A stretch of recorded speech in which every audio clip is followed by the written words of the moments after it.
Hello and welcome to episode 90 of the Critical Twits gaming podcast, where today we talk about the upcoming Games Workshop re-release, Necromunda! Round of applause, cheering. You guys suck.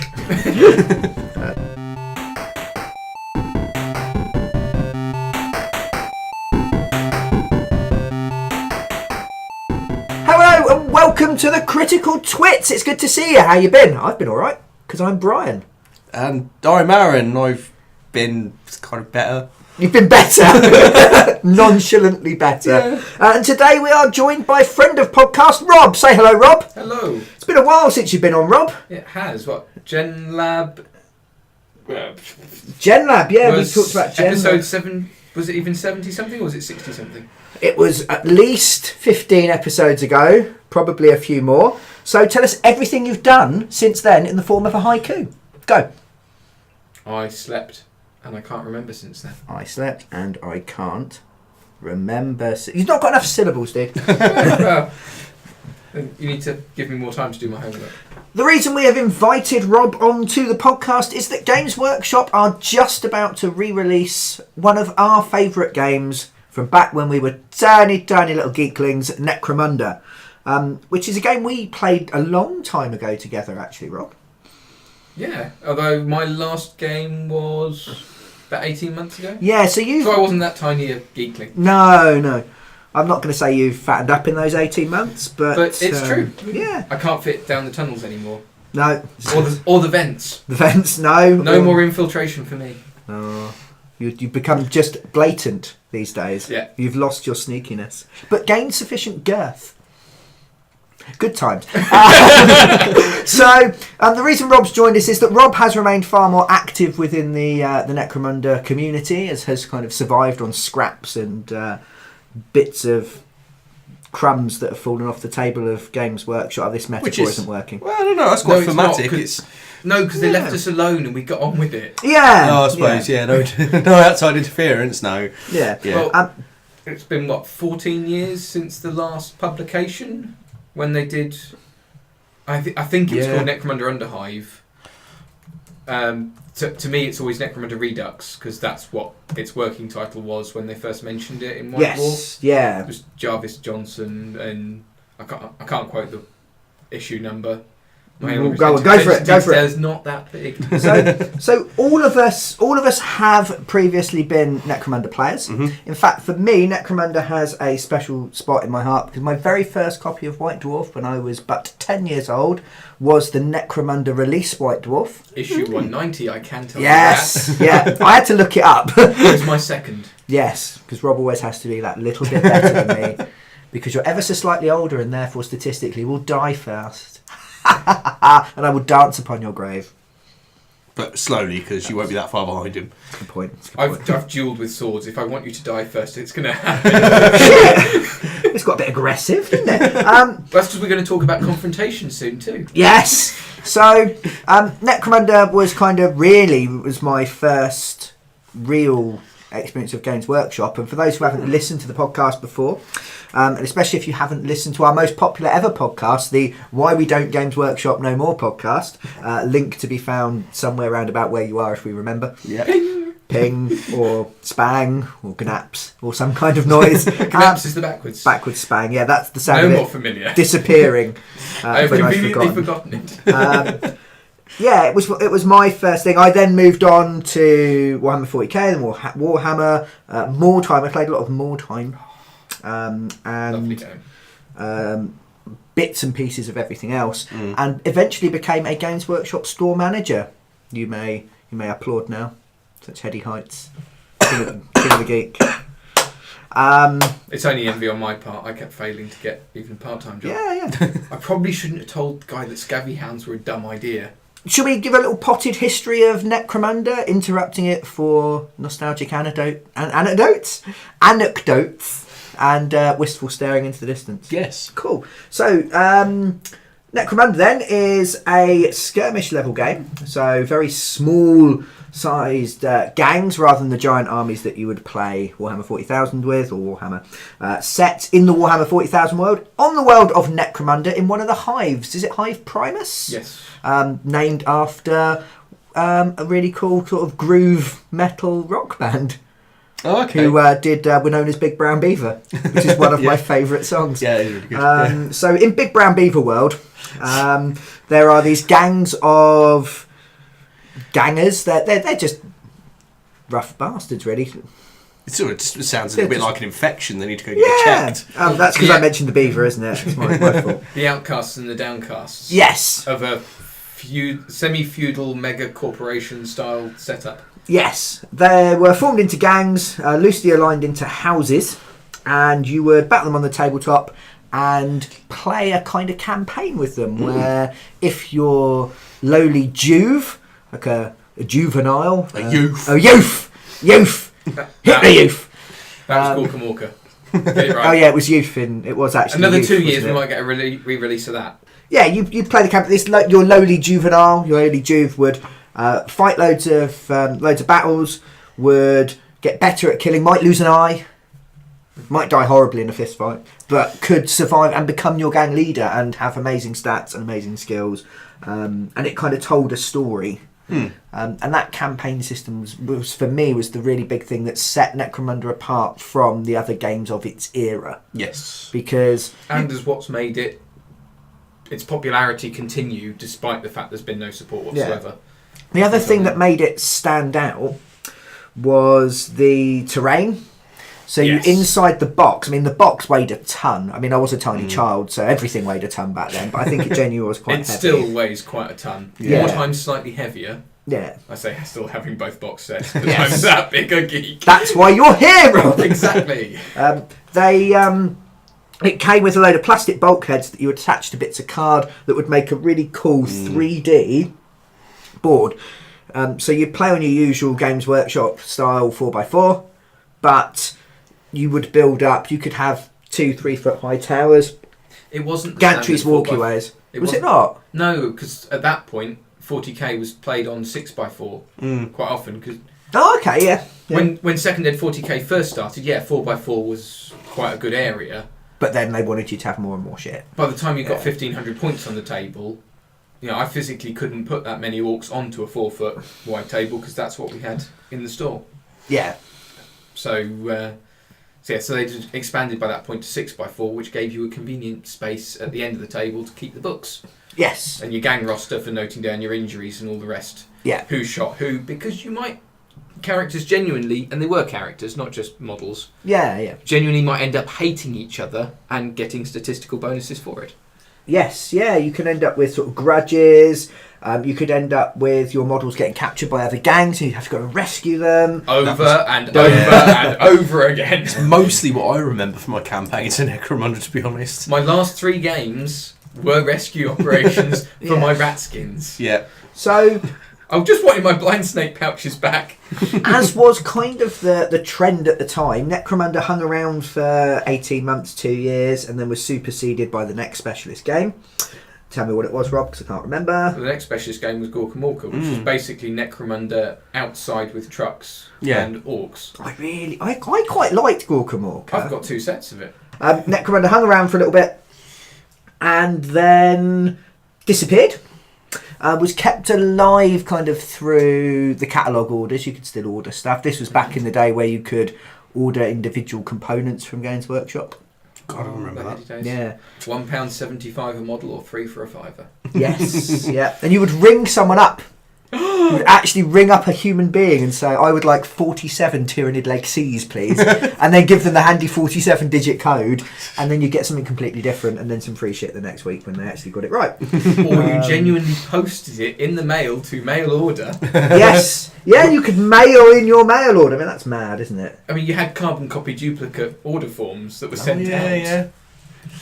Yeah. I'm just trying to find the... God, I'm old. Yeah. It's okay, you're catching me up. In my time, I have owned the original Necromunda, which when I moved out when I was 17, was left behind and killed in the war. I then had the hardback book. I then also had Underhive as well. I've owned most gangs in various guises, mostly bought through mail order and eBay, because I was a teenager at the time. When I was working for Games Workshop, when I was a part-timer, at one point they wouldn't let you order by weight if you were a part-timer. I remember you bemoaning that. Yeah, so it was only half price. The moment I was able to order by weight, I went fucking crazy and bought I bought 3,000 points of Metal Sister of Battle models. And also, that is crazy. and there are collectors weeping at this point, Brian. So I sold the them Metal Sisters are still all that you can get. Yeah, I sold them on to someone who never paid me for them. Yeah, I know. That's rough. Sad, isn't it? Sad, but Drugs are bad, kids. So but I ordered all of the Redemptionists that were one of the add-on gangs. And they were so good. I loved them. Chainsaws and flamethrowers. Yeah. Would be the name of my autobiography. Chainsaws with flamethrowers attached. Yes. Ooh. Nice. So, all the E numbers: Exterminator, Eviscerator. Yeah. I hope this this rather potted history shows that at least I've quite into Necromunda. Rob, you've played far more Necromunda than I have, and we're still playing it fairly recently.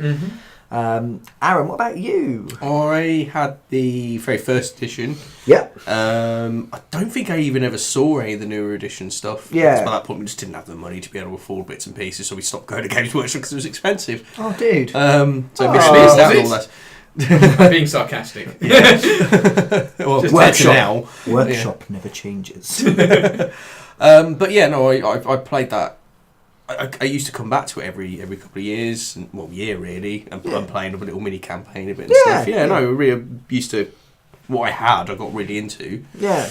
So when it was sort of re-released, we played it in our local Games Workshop back when such a thing was a thing that you could do. I'm not sure on Games Workshop's policy on actually letting games happen in the store anymore because Inquisitor was being played at 28mm when they released the new version of White Dwarf because of Blanchitsu articles that they were doing. So that was played. Yeah. I somehow imagine we'd struggle to play original rulebook Necromunda, as it was termed. Yeah. I mean, we played... We could try playing Confrontation and see what they say on that one. Yeah. I don't know how it works now, but we used to have 2 Veterans nights a week. Tuesday nights and Thursday nights, which coincidentally used to be pretty much when I worked. Yeah, because I was at college, so I used to work, and no one wanted to work really late of an evening. So I used to get paid to basically occasionally sell a model and then play some games and then hoover at the end of the day. I had it easy back then. I didn't realise I had it easy, but I had it easy. Wandered next door to the pizza shop that closed down a couple of decades ago. Yeah, because we were the only people that went there. Yeah, but by God, those pizzas were cheap. So played lots of it. Played campaigns. We played some games. Yeah, I ran that store campaign that we did and got all the cardboard scenery together. And then the some of the 40k scenery that they did using the same plastic bulkheads. That were a major step for Games Workshop in their scenery stuff. Yes, yeah. Games Workshop scenery for many years kind of lagged behind and wasn't particularly any good. But those cardboard buildings were quite cool. So we used to sort of combine those. There was a fire base. I remember having a fire base. Yes, I had the fire base. I wound up with 2 sets of the Necromunda cardboard scenery. Never got the Bastion. That's what was missing from my collection. Well, if anyone's out there and would like to donate to the Critical Twits a Bastion to make Rob happy, to thank him for going on there, then please get in touch. I will just accept photos with measurements so that I can build my own. I've got enough bulkheads. I have in fact been bought them for anniversaries in the past. That's how deep my Necromunda addiction goes. Yes. Rob has a problem. Yeah. Which is why he's here. This is half podcast, half therapy session. So, fast forward then. So, Underhive came out now 14 years ago, which makes me feel really old. Because I was a full blown, Jesus Christ. Fully grown. A fully grown or full blown. I kind of mixed the two and it got a bit sexy. sexy. Might have been fully blown at that time. We're not discussing judge. it's been 14 years. Necromunda has kind of survived. It's gone underground. It's like Street Countdown. It's had a whole new edition. Yeah. You go somewhere, Rob, and you talk about Necromunda with other mad people like you that just can't let go of the past. Where'd you go? Yes, I go to yaktribe.com. Why is it called Yak Tribe? It started off, it was an American group. They just set up a small website with a spreadsheet set up to track their games. Okay. It then started getting bigger, and they made the resources available to other people, and it's grown from there. And the guy who runs it goes by the name Mallow. He's a marshy man. He's actually a Norwegian immigrant to the US. Right. Which just happened to come up in conversation. I'm not sure how that works. That's a very... They say you get more right wing as you get older, I suppose. That's the thing, isn't it? But yeah, so he's run that on donations. And okay, cool. They kept a vault where you had copies of the original rule book once it was all unsupported. Yeah. The what was called the living rule book, because Underhive was then put online when they stopped publishing the book. Updated with the FAQ being built in, and it was meant to be a living thing, which is fairly common these days. But back then, actually, was quite revolutionary. They were first people I thought pretty much cutting edge, because they put all of them up there. Necromunda, Gorkamork, Battlefleet Gothic. Well, they had Inquisitor. the specialist games team, and it was like a special section of Games Workshop. A whole section of forums. They had they had individual magazines for the different games. I remember buying the Necromunda one when they were quite a few. I mean, the Citadel Journal supported it to begin with, and then it kind of branched out. Yeah. Then there was Gang War. Yeah. Then they moved to. They had the whole Fanatic Publishing, and the Necromunda magazine, which I think was rebooted twice. Yeah. And made it to something like 6 issues every other month. Yeah. Now I know from working at Games Workshop at the time, there was a feeling that these specialist games both detracted from the main focus, which was Warhammer 40,000 and Warhammer in that order, and also that they didn't have the buying potential for customers that they wanted from their games, because you could buy everything for Necromunda and still have spent less money than you would on a big one single army for 40k, for instance. And I think that's part of the reason why they let them die. Well, and they just kind of slipped off into the night and were forgotten. The first box game was 30 quid. I mean, okay, now with inflation that's more. But in that you got 24 plastic models. If you were willing to do some conversions, you could make leaders, you could make heavies.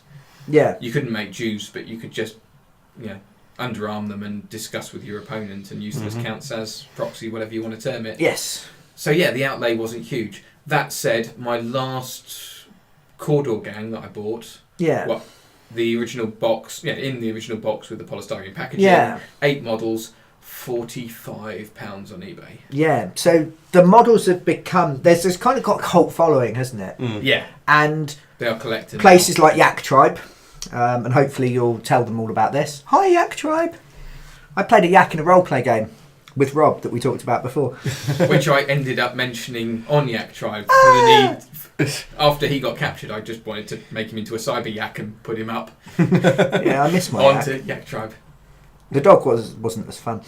Anyway. It's a lot more dead. It is very dead. So I remember the prices were starting to spike as I kind of left Games Workshop behind me. I do think that idea of a skirmish game not having as much potential is mostly bollocks. Yeah, I mean, look at all the other skirmish games that are about now. Let's not look at how much we've all spent on Malifaux. Yes, let's count up. No, I shudder to think. I go over 3 ton. Worse. Exactly. It's a lot of plastic crack. I think there was maybe a lack of ambition or a lack of understanding on what they could do, or how they could make it work. But for its time, it was a cutting edge game. It had a cool gimmick. It was different, and it kind of set the template for Gorkamork and Mordheim after it. Yeah. And to a lesser extent, something like Inquisitor. It was kind of, for me, it feels like the original. I know Blood Bowl's around earlier, but Blood Bowl is a board game with delusions of grandeur. Blood Bowl has the campaign system, which is what the Necromunda one was based on. The serious injury charts are quite similar. Yeah. Because the rule systems were quite similar at that point. But it's all about tossing eggs about, and I couldn't give a shit. Or goblins. Or goblins, Get yourself a troll, you can throw the goblin carrying the ball all the way down the pitch. And many a time have I tossed my goblin, and never has it worked out well. He's never reached the end of the pitch either, unfortunately. No, he normally dies when he lands. I think that seems to be the thing. Yeah, I tried Blood Bowl, just couldn't get into it. I played quite a bit of Blood Bowl. Yeah. So fast forward then, 14 years, surviving underground, growing weaker and more feeble. Well, fast forward 13 years. 13 years, okay. And you get Shadow War Armageddon. Oh God, okay, yeah. Right at the very end of 7th edition 40k, and everyone wondered why the box was such a limited release. Yeah, it was really weird. I was really interested in that because it was using Necromunda style rules, but just normal Games Workshop models as they are now, so you could just kind of go in and buy whatever you liked, a box of stuff, play a game. Yeah. Which is kind of my level of gaming now. I don't have the time for a giant army of stuff. And if you have a giant army of stuff and the game is taking you hours and hours, and then you lose horribly, my frustration level is not really there, as you have experienced in some of our longer Malifaux games. And that time we played Dead of Winter till 2 o'clock in the morning. Let's never speak of that again. No. Not played any games with your family since. Not been invited back. I'm not surprised. Where were we? Yes. Shadow War Armageddon. Yeah, Shadow War Armageddon. And it was a really cool box. And it had cool Necromunda style plastic scenery in it. And the scenery was gorgeous. Yeah. And they released 7 boxes to the entire country and then pretended it never happened. And I'm still annoyed. Annoyed. From what I can gather, no store, including GW's own, got more than 10 copies to sell total. Yeah. Peterborough, I believe, got 4. I mean... Yeah. For the game that was basically... By this point, the specialist games department had been set up afresh. Necromunda was on the list of obvious ones to bring back. Yeah. I mean, I hadn't realised at that point that Blood Bowl was more popular, but... I can't speak for... where things are now, but just for context, Games Workshop Peterborough, when I released 5th edition in the store, we sold multiple hundreds of copies. Yeah. Oh, people wanted to buy multiple copies of Armageddon. For the delicious scenery. For the delicious scenery, yeah. You've got, Scouts and Orcs, 10 of each, I think, in the box. I mean, those were nothing special, but they were in coloured plastic. So, yeah, we had that. And that was kind of like a false start. But last year we had Blood Bowl and the promise that more specialist games would be coming back out. When we talked in our Why We Don't Games Workshop No More podcast, being humble, I compared Games Workshop to a sleeping dragon lying on a hoard of riches it didn't even know it had. Yeah. And it should use its back catalogue and it should appeal to more than just trying to get the endless cycle of 12 to 16-year-old boys to spend all their pocket money on it for 4 years until they discover drugs, women and... masturbation. I've masturbated a lot. I was going to say in Games Workshop. It's an interesting order as well. It's like I'll discover drugs and then women, and then I'll go off them and just go back to and just discover masturbating instead. I was being postmodern. Varying my timeline. I was allowing you to piece together the story yourself from clues. Oh God. Yeah. So this is the second of the new. It's only taken us half an hour to get to this fucking point. Jesus Christ. Yeah. So this is the second release from the new specialist games as is. There is a new box set. It's available for pre-order probably now as you listen to this. Saturday, the 11th of November it releases. Yes. This will probably come out the Tuesday following, and then it's out on the 25th? 24th. On the Friday. It's out on the Friday? It's out on Friday, according to White Dwarf. Quite a lot of people have said that too. It's a bit weird, isn't it? I just hope the stores are open. Is it? So because Sunday and Monday, of course, they're closed. Yeah. Well, if they're open, the times if they're not closed for lunch, yeah. I pity that one poor person who works it, because all Games Workshops seem to be staffed by one lonely person who's desperate to talk to you because they haven't had any human interaction that day. Yeah. But yes, Andy Hoare, I hope I'm pronouncing his surname correctly, otherwise I'm sorry. It's Andy Prostitute. Andy Sex Worker. Okay.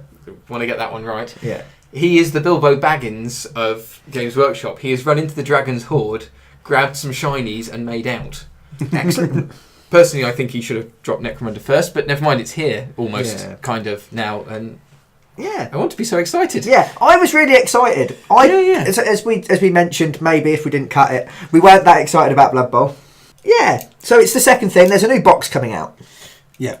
It's kind of coming all in a rush, because that's how Games Workshop do things now. They go, here's a thing! Do you want to buy it? Cool, it's out next week. Yeah. Or in this case, 2 weeks. Yeah. Try and generate some hype beforehand. But no. Well, at least because they've given us weeks of notice about the pre-order. Yeah. Yeah, that's true. I think they're starting to find a bit more balance with it, in that they don't want to. You don't want to announce something really shiny really far in advance, because people go, okay, I'll buy that and I won't buy anything else. Mm-hmm. Is their worry, I think, but it doesn't really work like that. If you've got a full-blown hobby addiction, you still need some plastic crack to tide you over till, the main bowl. Do you smoke crack from bowls? Yeah. Till the main bowl comes along. Pipes. Yeah. Cool. Good drug metaphors. I'm so street right now. Well, Shadespire was that released at Gen Con? It was previewed at Gen Con. Yes. I can't remember if it was announced.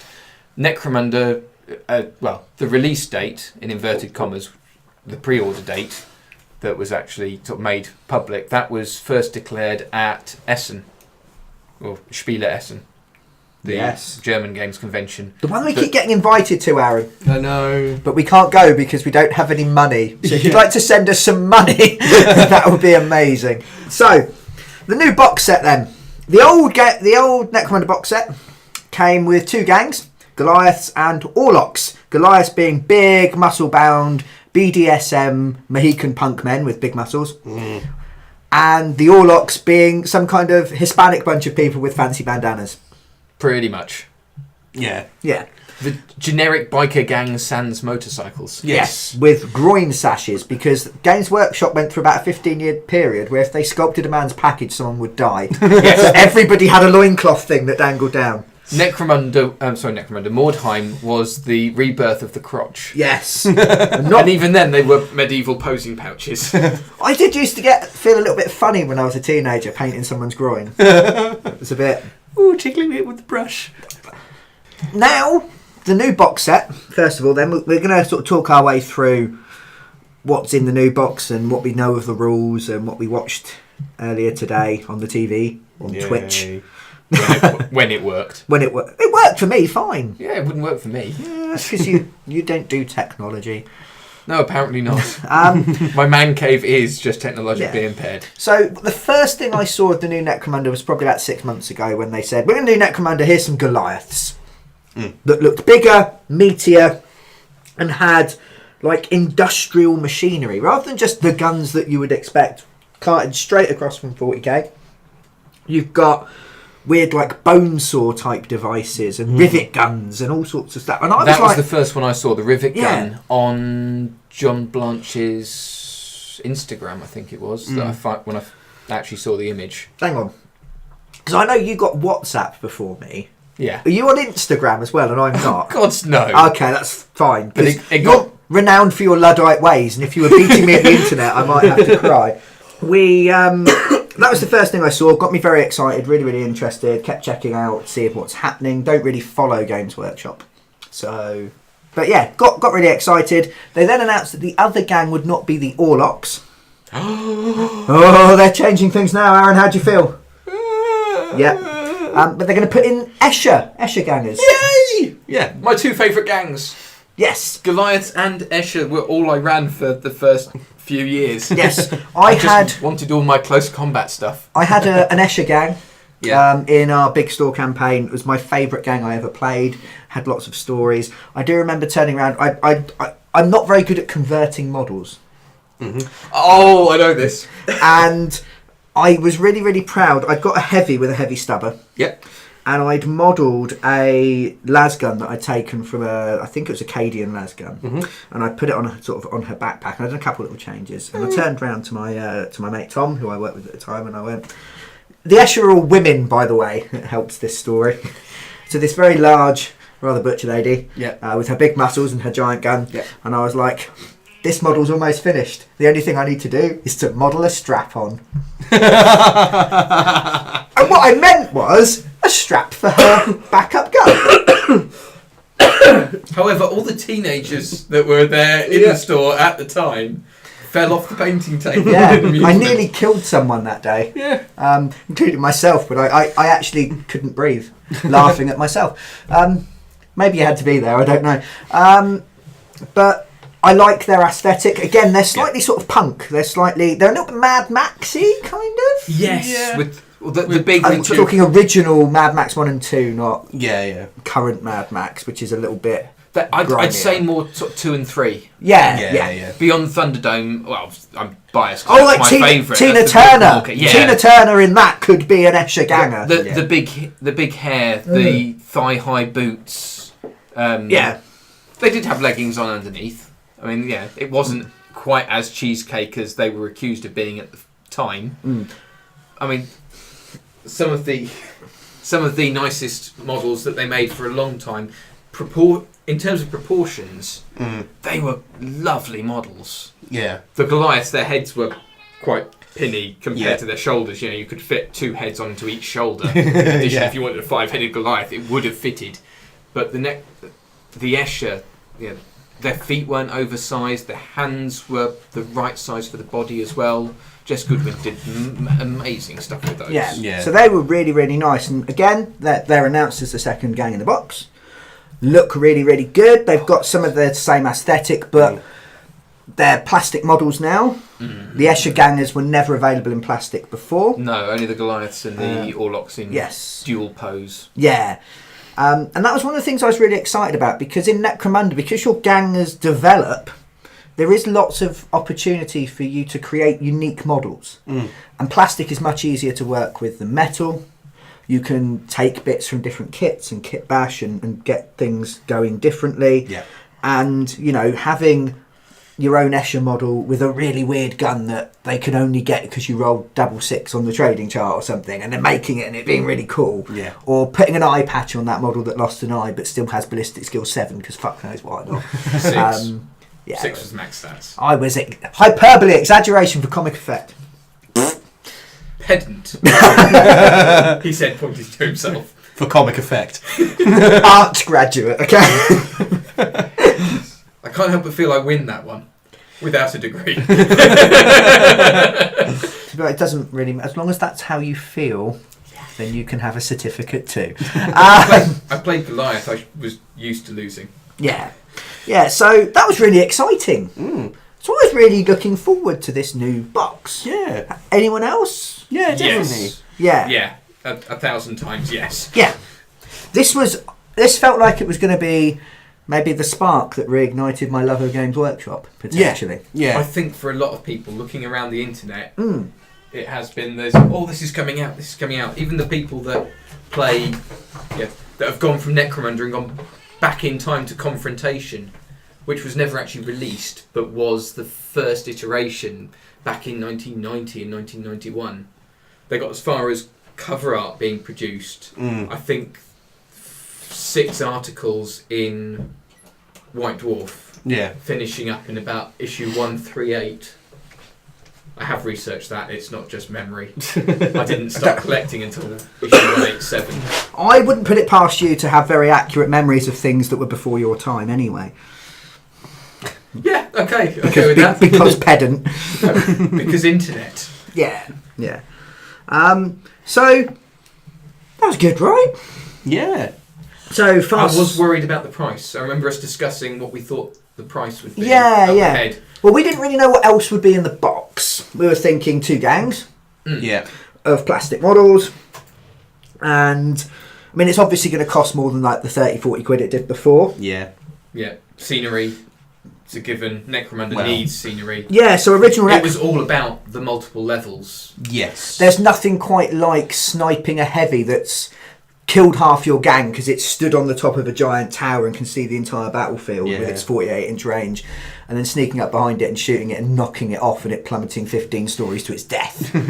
It was very much a 3D game. If you fell over 12 inches, you were taken off the board. Immediately, yeah. They didn't... None of the stuff they released in the game was designed to be built higher than 3 levels, which was 9 inches. Yeah, but you could just keep stacking them up if you like. Oh, absolutely, if you had enough stuff. And we did. Yes. Yeah. One of the things I really liked actually was building my own 3D scenery for Necromunda. I know you've cut out some weird shapes out of plastic card and used the bulkheads. Yes, again, I love bulkheads. Yeah, those bulkheads, they're going up in value quicker than bitcoins. they're like a real good investment for like your retirement, because people still love those bulkheads. And every year there's attrition. Some get broken, some get lost, some get pushed into the bowels of a cat and never seen again. One of my 2... Who are you hanging around with? But a bunch of bum sexy cats. I actually dismantled one of the Gorkamorka Orc forts I had because I needed more bulkheads for Necromunda. Fair enough. Yeah. Delicious plastic heroin. Well, it's been upgraded from plastic crack. Yeah. When's the last time any of you played Gorkamorka? Yeah. Because you are my gaming group. Never played it. 2019. We played in Games Workshop Peterborough when we were about 1920. Yes, because they were just finishing up and they were announcing that they weren't going to let you play specialist games. So we marked it by playing Gorkamorka. Yes. And saluting. So then they announced the box. And the box isn't quite what I was expecting. No. What's it missing, Aaron? Well, 3D. It's not 3D, is it? No. It's got... I suppose the dice as well. Fair enough. The doors. Yeah, that's a point. There is When did Necromunda involve doors? You had hatchways that were open. Yeah. And ones drawn onto the cardboard that some people did actually cut out and model the hatches, because otherwise you're going up a ladder through a closed hatch. Yeah. You could charge up a ladher and smash open the door at the same time. You just keep going with your head. The Goliaths definitely easily do that with their shoulders. Yeah. But yeah, my brain hurts. But yeah, no, there's this scenery in inverted commas. Yeah. So in the box. So it now looks a bit like a board game with models, because it's been built to be a tunnel fighting game. Yeah. At least to start with. Yeah, and this is the thing, because once White Dwarf came out and there's a whole load of articles and editorials about it, and it became slightly different. But I was just looking at it going, where's my 3D shit, motherfucker? That was my favourite, not my favourite, but I really loved the scenery and I loved the... It's one of the few games I've played. I mean, all the ones we play now have got rules for sort of 3D stances and, having high terrain and stuff. Yeah. But it's still one of the few games I've ever played where that is the main important part of the game. They really encourage it. Yeah. And there's something really good about, like, bending down over the table to get a model's eye view of a shot through a hole in a bulkhead, past some barrels, and going, as your model moves there, I can see their left butt cheek. On a 6, I shoot him in the butt, and you get the 6. And Overwatch! Yes. That was disappointing. Very disappointing. Now, Rob, you said that there's something going on with that. So, care to expand? Yeah. In an interview on Necromunda's Facebook page... Yes. Facebook.com/Underhive, because someone else has nabbed Necromunda in the last 14 years. What a shock. Well, this is the thing, just to go, like, Games Workshop are really bad at branding, because I was trying to find them on Twitch today. I typed Games Workshop into Twitch to try and find them. Nothing. Nada. Because it's Warhammer TV. Yep. Yeah. But, so what are they? And some Games Workshop stores say Warhammer, some say Games Workshop, and some say Piero, the sad clown, because why the fuck not? Yeah. I don't get it. So anyway, it's Underhive, not Necromunda. Yeah, the Andy Hoare, Andy Sex Worker. Yeah. Cut out whichever you prefer, Aaron. Stop cutting out sex workers. That was really terrible. Bad Jack. The Critical Twits do not condone the mutilation of any man or woman, regardless of their sex worker status. Unless they piss us off, in which case, dice away, motherfucker. So, Andy Hoare explains that they were looking for a way to get the game going where you didn't have to build an entire table's worth of scenery first. I really enjoyed building that scene. It's not like it took ages. There's no gluing involved. It was plugged together. But I mean, frankly, now they do this plastic scenery. Yeah, it's really high, and it's a bit taller than the city ruin stuff they've done for years now. Yeah. Like they're gonna splash out for cardboard scenery when they want you to buy the plastic. Yeah. And I mean, Andy puts it much more delicately by going, it's the making cardboard versions of the plastic would just look naff. Which, that seems fair. But after 22 years, I'm still pulling out the cardboard and plastic bulkheads. Yeah. Because it's easy and relatively quick to put together. Yeah. And it flat packs. Yes. Which, quite frankly, as storage space gets smaller and smaller and I accrue more and more crack of the plastic variety. Yeah. It's... I need space. Yeah. I'm desperately condensing my collections and condensing and recondensing, and it still takes up far too much space. Yeah. Well, not by my standards, but I don't live alone, so I've not got... I'm very surprised you managed to fit your companion into the flat. I'm surprised I fit into the flat, the amount of toys I've got. Yes. Most of my toys seem to live at yours as well, so... cheers, Rob. Well, they were yours. Joe's copy of Spartacus. Why was Andy Hall discussing... Thank you, yes. It was what they've essentially done is to make 2D boards duplicating the Zone Mortalis, which is what they call it in the Necromunda box, but which is also the name of Forge World's resin corridor terrain. Yes. For fighting inside facilities. I think they originally did it to go alongside the Horus Heresy stuff, but I'm not sure. It is glorious, but it's resin. Mm-hmm. And it's Forge World. And it's bloody expensive stuff. It's what, 400 quid? Roughly, something like that. If you wanted to do a 4-foot square table... Jesus. Yeah, you're looking at hundreds of outlay. So this has... And then you've got to paint it. This has foot by foot boards, is it? 9 of them? They might be foot square. It's intended to be able to play most of the boxes scenarios in a sort of 2-foot square area. Yeah, so much more condensed than it used to be. Yeah. They're double-sided.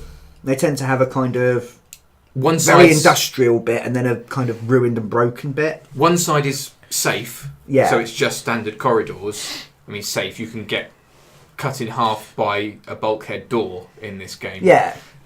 The other side, yes, ruined holes in the floor, leaking toxic goo, which I believe has rules in there as well. So you have hazardous bits, you might slip and fall, and there's a plastic tentacle coming out of a grate. Yeah, in the collection. So there must be horrors and things that dwell beneath. Yeah. Yeah. So the tiles. I mean, they look okay. But they're tiles, and to me Necromunda ain't. Yeah. No. Because when Necromunda released in '95, we were still on the second edition of 40k. It used exactly the same rules, and then added on the campaign system. Yeah. And the injury system, so your fighters didn't immediately die because you only had 10 of them on the table. Yeah. Yeah. Rolled badly, you might only have 3 for an entire fight. Yeah. Yeah. So they brought that in, but otherwise it was... You could have played Necromunda just using 40k at that point. What 40k didn't do was the multi-level scenery. That's what made Necromunda different. It made it eye-catching. Yeah. And it's not there. No. And what really bugs me is the rules for it aren't there. Yeah. If I want the rules, if I want the campaign system, the thing that made Necromunda iconic. Yeah. So it would not have survived without. Yeah, you're accelerating swiftly into my next point. Because it makes me angry. Yeah. Yes. So I mean, I could live with it being a separate thing for the sake of these days going, okay, we're not going to give you some what are now probably quite old-fashioned card things to slot together. Go buy the really nice plastic scenery if you want to. Here's a game that's self-contained, keeps the price down. Yeah. The box is £75. At GW's retail prices, obviously. Yeah. So if you buy it from a Games Workshop, it will cost you £75. Yeah. if you buy it from anywhere else, it'll probably cost you somewhere between 60 and 70. Yeah. You can find 10 to 10 to 20. 15, 20 if you're lucky. 20 if you're lucky, yeah, very lucky. But, you know, I can do that. We've got all your bulkheads. It doesn't matter, it's fine. It's fine. Not Everything's all. fine. There are more bulkheads that will one day be mine, I'm convinced. If you've got any spare bulkheads, please send them to Rob at the usual address. I will love you forever. We will get sent actual bulkheads now. Yeah, that's fine. That's fine. I'm quite happy for full-size steel bulkheads as well. Oh, Yeah. you Build myself a house and then play Necromunda in it. So, as you say that, I mean, that's one of the things that makes Necromunda iconic, but it doesn't necessarily have to be a bad thing. It's not there. But it's not in the book. Yeah. Where is it, Rob? It's in a separate book. These rules are essentially written. They've been written for 22 years. Okay, they might have tweaked them. Yeah. But how much really needs to change? No. The injury system is probably the bit that's undergone the very smallest amount of change with the various fan/community editions of Necromunda that have been done over the past 14 years. You talk about the scenery. So there's an extra book. What's it called? Gang War. So the original in your magazine they did for it. In your box set, you're going to get your Escher gang, your Goliath gang, your tunnels, some dice, a rule book of sorts, some little tentacle monsters and some bulkheads and some doors and barricades.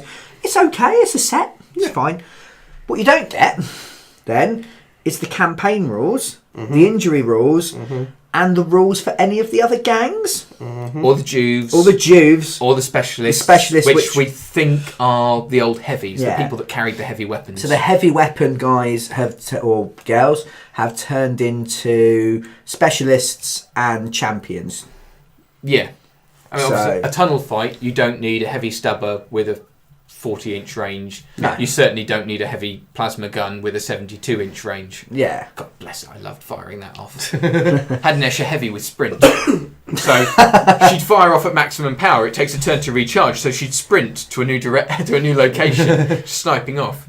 Yeah, my regular opponent had a missile launcher because it was the only other weapon with a 72-inch range to try and compete with me. We built boards big enough that 72 inches was sometimes out of range. I mean, just to exercise these guns, we were mental. Yeah, I mean, there will probably not be any guns with those kind of range in the new game because they were just carted straight from Second Ed 40k. Yeah. They were like, this is a plasma cannon, it is exactly the same. Yeah. The heavy stubber, I don't think was. I think that was slightly different. It got ported into 3rd edition 40k. Yes. When they redid the Imperial Guard. Yeah. But a lot of those weapons were... Oh, yeah, they were straight. I mean, I bought 2nd edition 40k at the end of its life because there was a War Gear book in the main box that had all the other guns that Necromunda hadn't included. So I just went, just there we go. There's my new arsenal. Now, the thing that gets me is I'm not averse to buying new books for a game I'm playing and enjoying. That's absolutely fine. I would now take a quick turn around. My voice might go a little funny than usual. I have 1, 2, 3, 4. I have 5 different source books there for not for Necromunda. Shut up, Brian. I have 5 different source books there for Malifaux. Yeah, these are released at the rate of 1 a year. So I've got the rule book. I've then got Crossroads, Shifting Loyalties, etc., etc., etc. But as the game expands naturally and organically, they built in a campaign system, Shifting Loyalties. That was the third release? Third book for it. We talked about it extensively on the podcast. Ping, if we remember. If not, just type Shifting Loyalties, Critical Twits, Aaron's Beard into Google. It'll be fine. Don't type that. No. It's better than Yanlo's beard. Yeah, it's true. Yeah. I look across at the number of roleplay game supplements I have got to supplement my roleplay games. Oh dear God. Right. I am not averse to buying extra shit for a game. Yeah. I just want to make that clear. What I object to, and I know Rob is in the same position, and I'm not buying an extra book that comes out the day that the game comes out. No. That shit should either be in the book, in the box, when I pay my money, or it should be something you add on later when the game is successful. Do not play test and run something at the same time and then take it out in order to take an extra £20 of my money for a 64-page book. Yeah. It's that day one DLC bullshit that has been absolutely smearing the video game industry recently, and they've taken it on as a model because it's worked successfully for the video games. Yes, because damn you, internet. Yeah, we're one step away from loot boxes. Random model with a random card in a box. I wouldn't put it past them actually. Oh, please don't tell me that's what the heroes are going to be. I want Madonna Yolante and Bulgorg and no, you spend £10 Karloff Valois, and you get a model. however it's pronounced. Yeah. Now, this might sound, to some people this will be sounding like a minor thing. They did this thing with Blood Bowl. So they released Blood Bowl at the same time as the campaign rules in a separate book. And that was one of the reasons I didn't bother buying Blood Bowl. Because for me, if I'm going to buy something on day one, don't split it up. No. If they'd have had different gangs available, that's fine. Yeah. Because you can't put all the models in the box. Yeah. I mean, I don't object to them including, there's dice for different gangs in there. There's like scenery packs and base packs and all sorts of stuff that go with it to supplement it. Yeah. That's absolutely fine. But they're not integral parts of the game. Yeah. So the two things that we said about an hour ago now, hopefully your mileage will vary because Aaron's good at editing,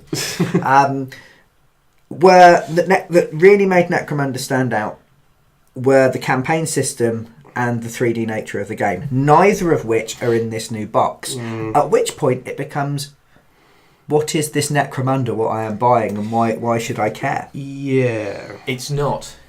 Is the simple answer from my point of view. Okay. It's Neomunda. Neomunda! Yeah. I think I've probably picked that up off the internet, but if not, it's just take the C and the R out. It actually, to me, from what I've read and watched quite extensive, to me it feels a lot more like Confrontation. Again, from the 90s. In that these tunnels are the service ways between the domes that are built up one atop the other to make these hive cities. Yeah. These giant termite mounds of humanity that pierce the cloud layer and up to the stars. I love that image. It's an amazing image. A city 10 miles high. Yeah. Where it's real far future shit. Yeah. And I don't normally go in for that, but I'm like, that's so cool, this idea. They used to have the map, didn't they, in the Necromunda book, where you had the spire, which was above the clouds, and then it had all the bits going down. Yeah. Oh, it was just, you'd look at that and you'd just be like, it's just so inspiring. It's so... Yeah. The city was stratified, the class was stratified. Yeah. It felt like Judge Dredd and then some. Yeah. It shat all over Judge Dredd. Yeah, here you are with Block War. Yeah. A 6-way plus Outlanders, Block War, down at the bottom where no one actually gives a shit. Yeah. But this is your best chance. It's grim and dirt and dark, and you're trying to get out. Darkly grim and dimly dark. You never see the sunlight. Yeah. Confrontation, in comparison, from what I read, was much more about contract fighting and sabotage within the Hive City. It's a bit cyberpunk. Yeah, it felt much more cyberpunk. And this does to me as well. Obviously, we don't know the ins and outs of all the new rules, but ammo rolls. Yeah. For the first time ever in a Games Workshop game, your guns could run out of ammo, and you were stuck. Yeah. So you fired off all your bullets, or your shotgun has jammed, and now all you can do is run screaming into a knife fight, probably into the face of a heavy stubber or a flamer. Yeah. Good luck with that. Now, if you have to make an ammo roll, you roll. You might pass, you might fail.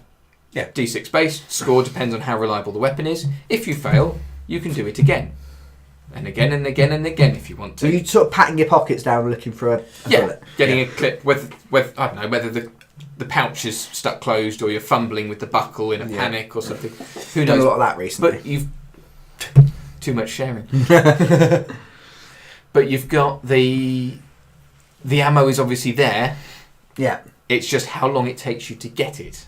Yeah. Which is a nice thing they can do now that they've brought in the action point system that Games Workshop games have lacked. Yeah, I mean, we'll come to the rules themselves if we have time. But between that and the new equipment, they've given more backstory to both the Escher and the Goliath.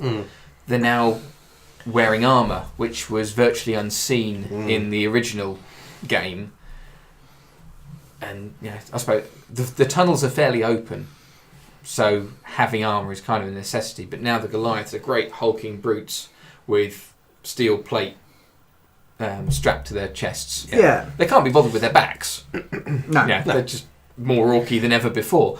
But even the Escher are wearing flak armour, whereas I think you had a 2 in 36, so 1 in 18 chance of being offered some armour at the end of a game in the campaign system. Yeah. But we don't get! Should get. It's just, I can't... You've got 6 scenarios in that box game. Yeah. It looks to me like they follow one from another. Yeah. There are 2 gangs statted out with individual cards in that box. You get blank cards to make your own. Yeah. But those characters are statted. Mm-hmm. They are named. And they've got a bit of experience, a bit of extra equipment. And from what I can gather in the artwork shots they've shown us on Facebook, some backstory. Yeah. Some history. That's quite cool. I couple of like wanted that. posters. I like a bit of story. It's one of the reasons I like Malifaux is that mostly it's characters with story. Yeah. It's named, but it's not generic Sergeant Number 3. It's this guy who did this thing, and here's a little bit about him. But then we get to the bit that bugged me about Malifaux to start with. Yeah. You've got all these linked games, but there's no campaign system. Yeah. Why is there no campaign system when you've got all these characters? And the personalities have been pre-written for you so you can play through with them. I guess because they don't want them to die? Yeah. And you did have a 5 in 36 chance of dying at the end of every game if you were taken out of action. Just like in real life. Yes. Absolutely. Those were harsh, Nick, on the not. games we played. So- At which point it's £92.50 to get the game as we knew it. Yeah. But then again, it's not the game as we know it. No, because The description is you go from these tunnels between the domes Yeah. to then going up into Hive City and fighting there. Yeah. So you're not in the Underhive anymore. No. You're not those dregs, those lowest of the low fighting together, trying to advance your way out of the thing. Which kind of makes sense because why are you hanging around in your houses if you're just the lowest of the low? That always was a little bit weird. It's the conditioning. Yeah. I mean, they always tended to throw most of it out with some of the fiction that was written. Yeah. Matthew Ferrer wrote my favourite Necromunda fictions. Yeah. They did back in the day when Inferno was a thing, and then they did the novels. And yeah, a lot of the characters didn't seem to be all house related. All the gangs were, but in the Necromunda book, the idea was that the houses were so intrinsic to a sense of identity that they lasted and lasted and lasted. Yeah. The Underhive had a bit of a Wild West feel in that all these houses that were kept separate were thrown together and mixed and matched. There were no walls, there were no borders, but you all kept to your own. Yeah. And that was a different bit. Thing. Yeah. Some of the scum models, those horrible ones, often looked like a combination of 2 different houses. There was a guy with a bandana on and a Van Sar still suit, essentially. Yeah. There was one that had a Delac coat, but blonde hair, and the pair of bolt pistols. Yeah. The Goliathly muscled guy with hair beads that made him look like a rat skin. Yeah. These were half castes. Yeah. And therefore were not allowed in any of the gangs. Their best hope was to hire out and hope someone would put up with them for a while. Yeah. That distinction, again, that made Necromunda different. Yes. Yeah. Whereas now you've got a game that very much takes place within the industrial zones where you are hired by you work for your house and you are advancing their interests. So it's more like a corporate, not espionage, but corporate warfare on a small scale. But you're going to sabotage the other side's, the other house's factory, or destroy something, or to steal something, or to damage them in some way. It just less appealing. Yeah, it feels less subtle. Yeah. Whereas the old game, with the way, like you said before, Rob, it's that class structure, and it's tradition, and people feeling that they have to adhere to these. That's houses very and 40k. themselves. We've done this for 10,000 years. This is what we do. It's tradition. You can't, it's just not in the makeup of these people to doubt it. Whereas this new system just feels a little bit too sort of bland, corporate. Well, these are the thick yobbos. We'll hire them on to do the dirty work kind of thing, and they're too shit and desperate to not say no. Whereas at least they felt like they had the, and this was the thing, the false image of having self-efficacy in Necromunda, which is really interesting. You were playing characters who thought they were fighting to make their lives better, but really they were just reinforcing that regime and keeping themselves in that old system. Whereas this feels like you've got a class structure that's somebody constantly pushing somebody down. Yeah, it's just boring. I like shit with class that deals with class. Yeah, I like shit that deals with class, but the way Necromunda originally dealt with it was more interesting, more natural, and more like it really happens. It was sectarianism. But you can kind of see it, and that was something I liked. The gangs all started off, no matter what house you chose, for your first fight, you had the same stats as anyone else on their first fight. And then as you developed, I mean, you could, a very small possibility, but you might end up with a really shooty Goliath gang because that's where your stat boosts went. Yeah. Your skills weren't likely to support it, but skills weren't as prevalent as they might have been and as prevalent as they look maybe in the new one from what I've seen of the stat cards. Which is not necessarily a bad thing. No, but what got it for me was the survival and your gang was everyone you had. And you tried to bring them all to a game if you could because you wanted the numbers. This new one, gangs are likely to be larger from what I've read, what they say in White Dwarf, but you'll choose a subset of the crew to go on a mission. They're just models on. Yeah, models that aren't involved. Yeah. It's more of a big gang, and you'll have a few special territories. Then you're looking at your turf size. That's one of your measures of success. Yeah, is how big your turf is. So you'll have other people going off and doing odd jobs. In the original Necromunda, when you had your 5 territories and you desperately didn't want to lose by 3 times as many models as your opponent lost, because then you were going to lose one of your territories. Yeah, a raid could destroy it. Did you risk your Archaeotech horde? Yeah. How many dice did you roll on that and gamble against everyone finding out and robbing it out? Yeah. Going outlaw. My poor Hammer gang, when we were reduced to 4 models, and I had to consider, do I go and raid the Guilder caravans, automatic outlawing, but I'm down to like 2 gangers. Well, I've got 3 gangers, one of whom is always going to go out of action. Yeah. Is it really that big a loss to only have a single territory since I can't work that many? The desperation seems to have gone from the news. I mean, we haven't seen the book. We don't know what it does, but the impressions from you, Rob, you've read everything that they've published on it, online and off, by the looks of it. Well, those Twitch videos I couldn't get to work today. Yeah, we watched the playthrough of the game. Yes, because I think both games that they showed. And that's probably the next thing to come to. Then is we've obviously made it. In fact, it's probably not the next thing to come to because we've talked a little bit about the release schedule. When are the other plastic? Because you can buy the campaign book add-on and use your old models, but as I said a while ago now, no, you can't because the gangs aren't in there, as far as I understand. So the gangs aren't in the new book. Doesn't seem like it. Okay. There's no mention of it including them in those 64 pages. So they're just, when they release the gangs, they'll release the rules for them. They'll come in cards in a thing, maybe with a sheet. They have stats on their rules, but they don't have... The stat cards have got their weapons and their weapon profiles and their characteristic profiles. The names of their skills. I've not seen the rules for their skills written down on there. So I don't know. There were only ever 6 skill tables in Necromunda. Yeah. Plus fan ones that were added on. If those 6 or whatever they're using are in the campaign book, then that's fine. But a worry I've seen bandied around online, are we looking at another book every 2 gangs? Yeah. To release their special skills, their new tactics. Well, those are on cards, so they're going to be more cards that are getting released as well that you have to buy.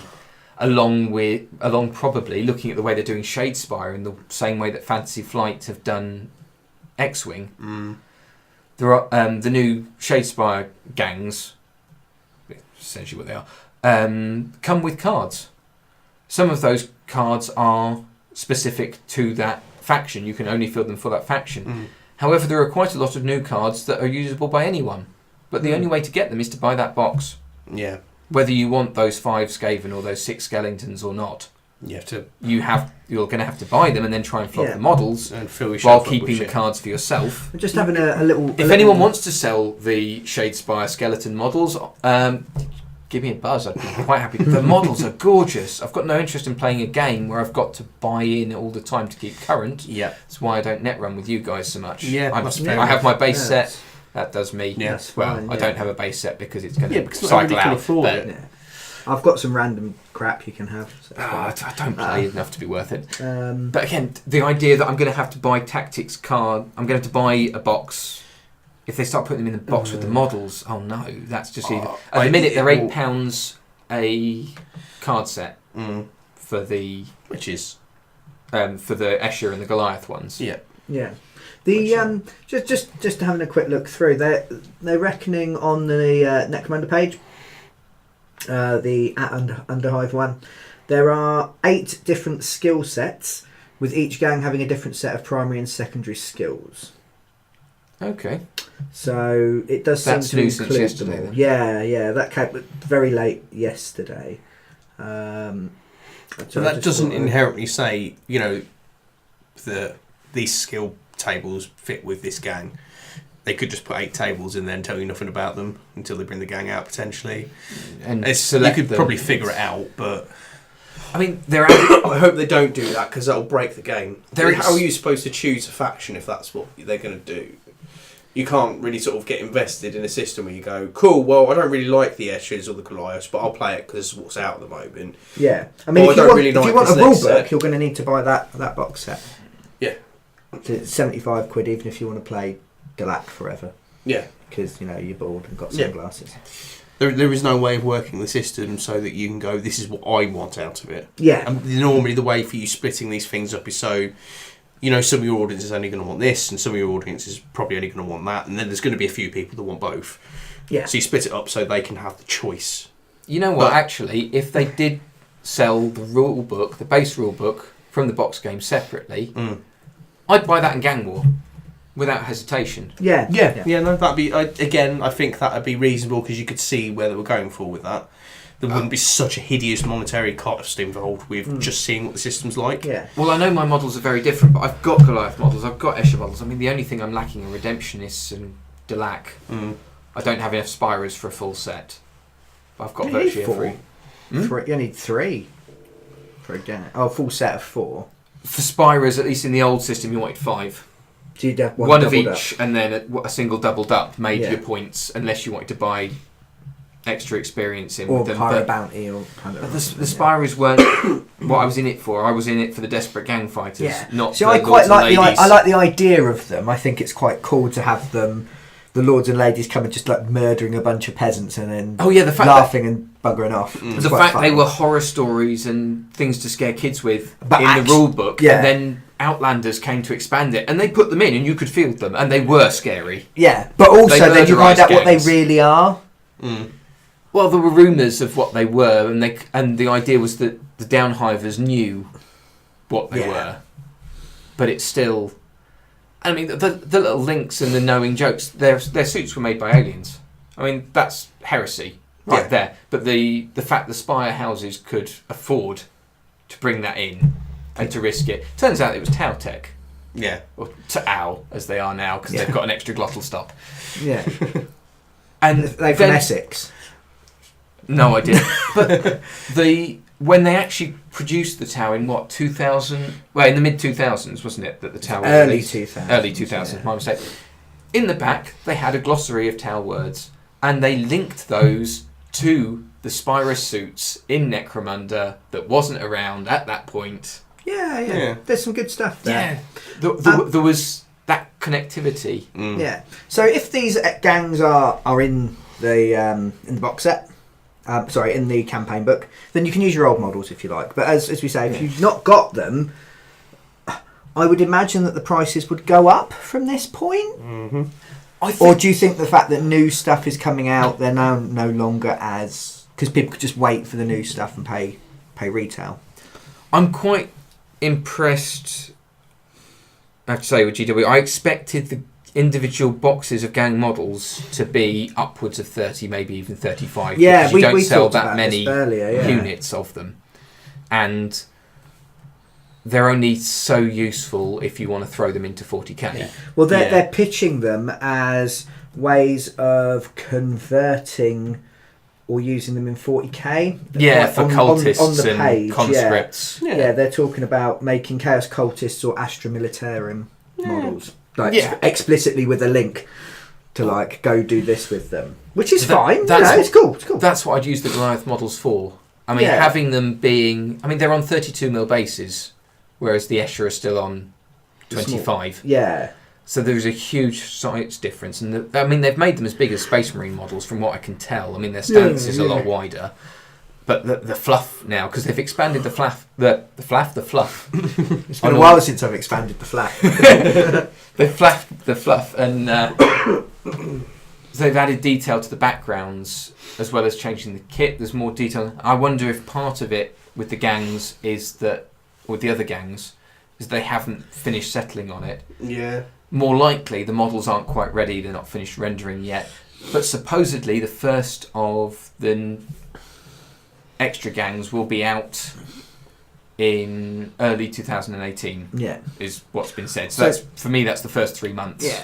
So even for me, at £25 at the moment for a box of 10, that's surprisingly good. I thought they were going to charge more. Yeah. That said, you've not got Jews and you've not got specialists.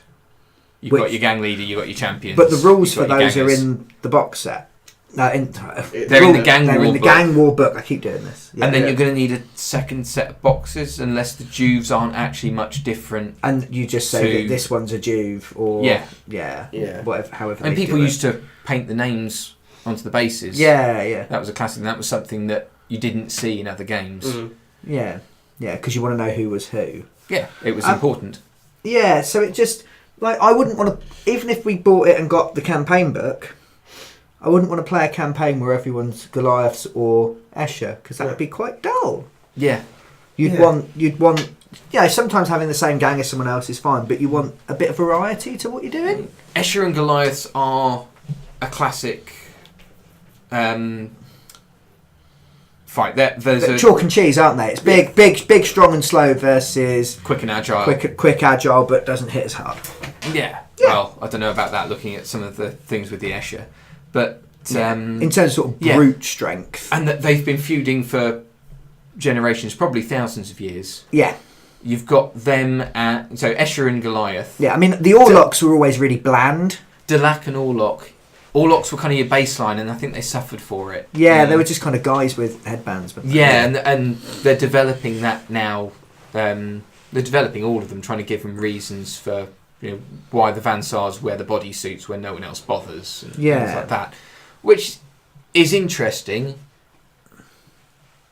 But equally, I was quite happy not knowing it was their style of dress. They wore bodysuits because they could afford to.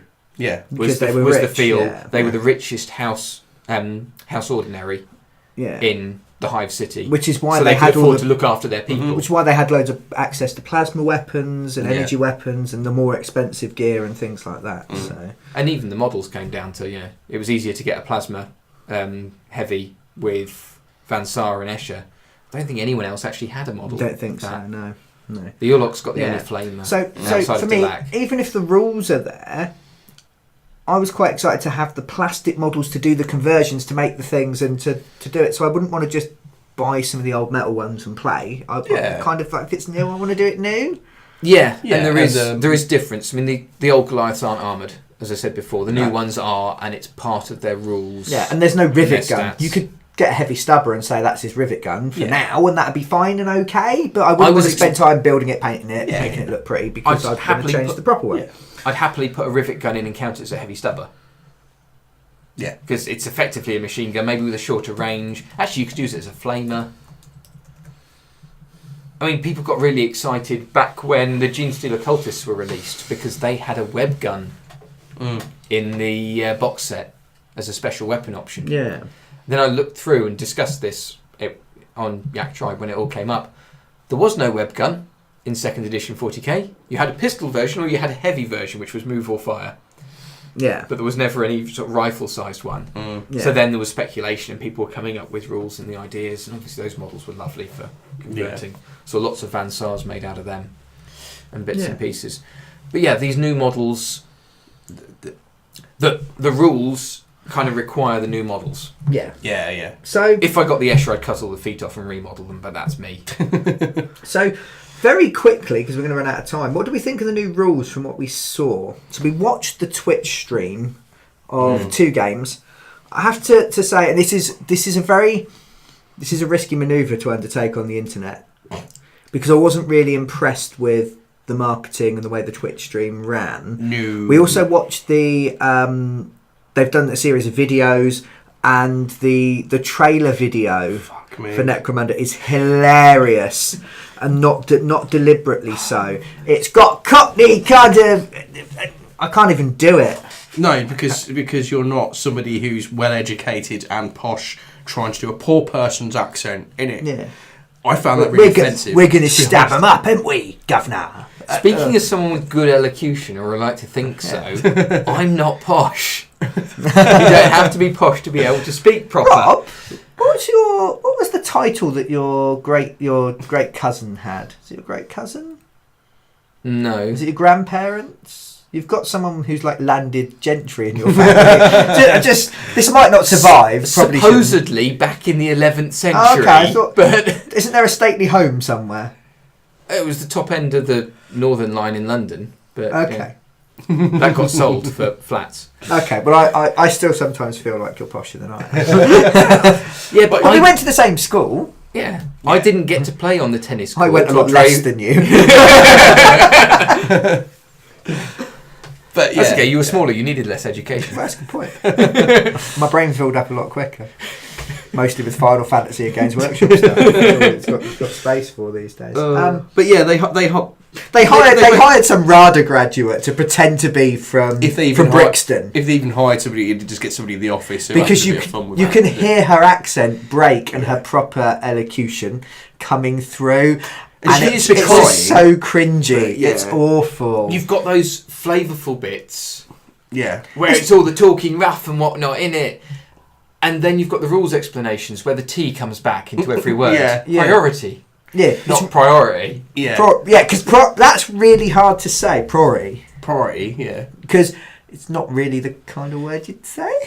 No. And it's important. It is an important rules term from what we can gather within who has priority, who has initiative in the turn. If you win the dice roll, you've got priority. It just doesn't work. It sounds really bad. Now, it didn't quite flow, and I was expecting... It's the first time I've really watched Warhammer TV on Twitch. Now, I think it was telling that Warhammer TV today, it was all about Necromunda. It's building up to the pre-release on Saturday, and it started at 4:00 and ended at about 7:30. Yeah. It's not aimed at us, is it? Come on, guys. We're in our 30s. We're old school. This is saying to me that it's aimed at the kids that have just come home from school at 3:30. Yeah. They go on Twitch. They watch Warhammer TV. That's what it's about. They've also seen more YouTube videos than I have, and I'd like to think they'd have higher standards. Yeah, potentially. Yeah. I think most kids would turn that off. The echo behind it. Yeah. So the Twitch stream, again, it's the first time. I didn't even know there was such a thing as Warhammer TV. I mean, I said earlier, I had to search for it under Games Workshop and not find it. I think it's really good that Games Workshop are actually embracing these things, because I come from the era of working for Games Workshop when they refused to advertise anything.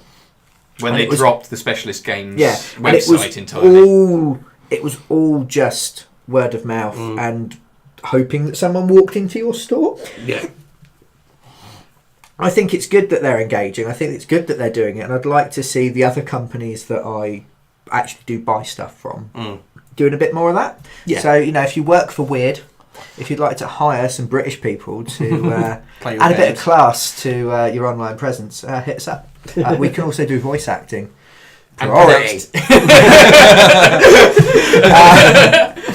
So I was about to say we can pronounce our T's, but that clearly isn't true. I can pronounce them if I desire. Priority. A delicious cup of priority. But can we go back to normality? Yeah, they're filming it in the Great Hall at Warhammer World, and you can hear kids having an argument in the background. And every time someone moves a chair, it like echoes. And so does the voiceover. And the voiceover, they seem. I'm not sure if it isn't actually the echo from the voiceover from across the hall or something. Because they had a backdrop. The game could have just been on the other side, and it was just the sound coming round. But it didn't feel professional, and they are still. They can afford it. The Sleeping Dragon. Yeah, I mean.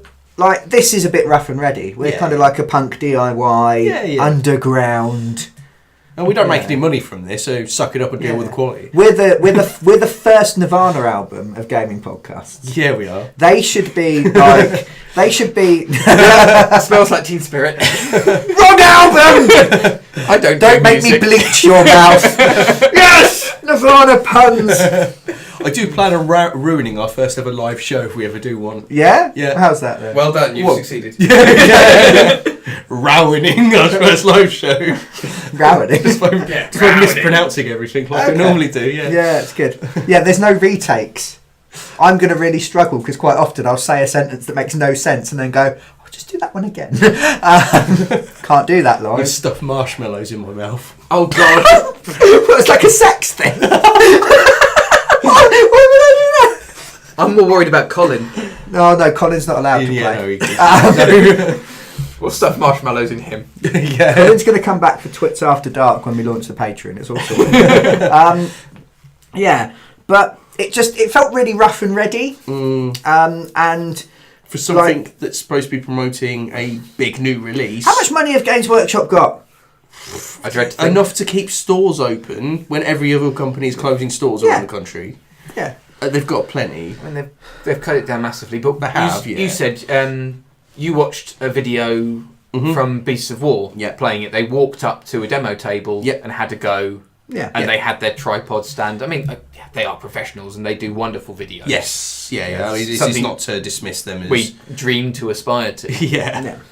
They dismiss their quality as DIY and still better. But they are good quality. It might be because that normally that Thursday night, from what I can gather, is games night. Yeah. So maybe it's just filming something that's happening at games night, and it's got that games night atmosphere. But the atmosphere was terrible because it was just kind of echoey and a bit crap, and it just made it sound dull. Nobody sounded like they were having fun. Yeah, the people. Well, no, at times they did seem to be enjoying it, but they were being sort of buzzed almost by those echoes coming through. It sounded like a half-empty. Yeah, I've never heard Warhammer World sound hollow, that quiet. Yeah.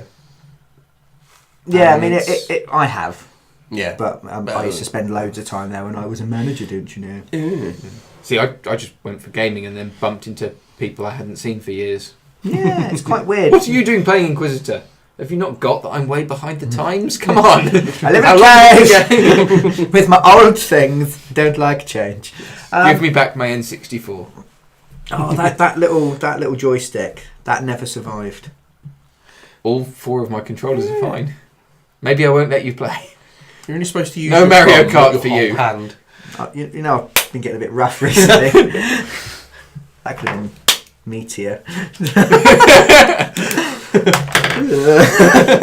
That spasmed it. You're going to enjoy listening to that. Yeah. Over and over and over again. So,